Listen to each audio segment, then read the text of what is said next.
গোড়ালি বা তোলা পায়ের ব্যথার সমস্যায় কিন্তু অনেকেই ভুগে থাকেন।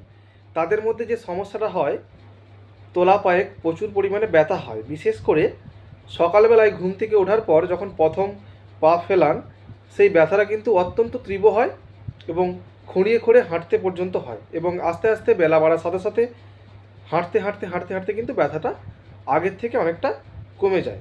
তো এই রকম সমস্যায় অনেকেই ভুগে থাকেন এবং তারা এই সমস্যাটাকে বিভিন্ন নামে বিভিন্নভাবে চিনে থাকেন। অনেকে বলে থাকেন ইউরিক অ্যাসিড বেড়ে গেছে, অনেকে বলে থাকেন মাসেলের সমস্যা, অনেকে বলে থাকেন তোলা পায়ের হাড় বেড়ে গেছে, আরও বিভিন্ন ধরনের উক্তি কিন্তু আমরা শুনতে পাই। তো আসলে এই ব্যথার দুটো কিন্তু কারণ আছে।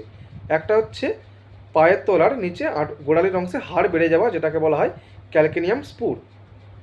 অর্থাৎ আপনার গোড়ালির কোনো অংশে যদি হাড় বেড়ে যায়, সেই বাড়া হাড়ে যখন আঘাত লাগবে তোলা পা ফেলাতে গেলে, সেই অংশে কিন্তু একটা ব্যথা হবে। সেই অংশে ব্যথাটা গোড়ালির ঠিক পিছন দিকে হয়।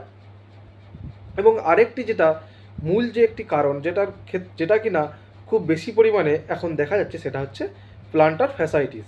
প্লান্টার ফ্যাসাইটিস মানে হলো আমাদের যে তোলা পায়ের যে মাসেল, যেটাকে বলা হয় প্লান্টার ফেসিয়া মাসেল, এই প্লান্টার ফেসিয়া মাসেলের যখন ইনফ্লামেশন হয় এবং সেই ইনফ্লামেশনের জন্য কিন্তু তখন ওই অংশে ব্যথা হয়। সেটা হতে পারে গোড়ালির পিছন দিকে, তোলা পায়ের মাঝামাঝি অংশে, এবং অনেক সময় তোলা পায়ের সামনের অংশেও হতে পারে।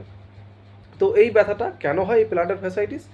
প্লান্টার ফ্যাসাইটিস তাদের মধ্যে দেখা যায় যারা দীর্ঘক্ষণ দাঁড়িয়ে থাকার কোনো কাজ করেন এবং তোলা পায়ের কাজ হচ্ছে এরকম, তোলা পায়ের জন্য ভারী কাজ হচ্ছে এরকম কোনো কাজের সাথে যুক্ত থাকেন, এবং যাদের ডায়াবেটিস বা সুগার এবং থাইরয়েড রয়েছেন, তাদের মধ্যে কিন্তু এই সমস্যা বেশি দেখা যায়।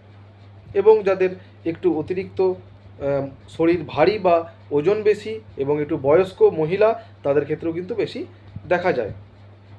তো এই সমস্যা হলে আপনারা প্রথমত কী করবেন? এই সমস্যা না হলে আপনারা নিজেরা যে প্রথমে কাজটা করবেন, সেটা হচ্ছে আপনাদেরকে প্রথমে নরম জুতো পরতে হবে, অর্থাৎ নরম সোলের জুতো আপনাকে পরতে হবে, এবং আপনাকে বাড়ির ভিতরেও পরে চলতে হবে, এবং বাড়ির বাইরে যখন বেরোবেন তখনও পরে থাকতে হবে। অর্থাৎ সর্বক্ষণের জন্যই কিন্তু আপনাকে নরম জুতো ব্যবহার করতে হবে।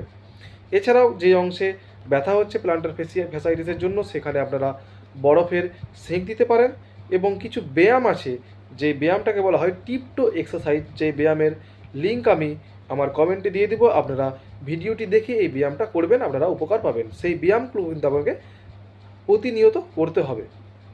এবং আমরা এই ব্যথা হলে প্রথমে কিছু ব্যথানাশক ওষুধ দিই, এবং এই পরামর্শগুলো দিই করার জন্য, এবং এগুলো করতে করতে কিন্তু অনেক ক্ষেত্রেই এই সমস্যাটা 2-3 মাসের মধ্যে চলে যায়।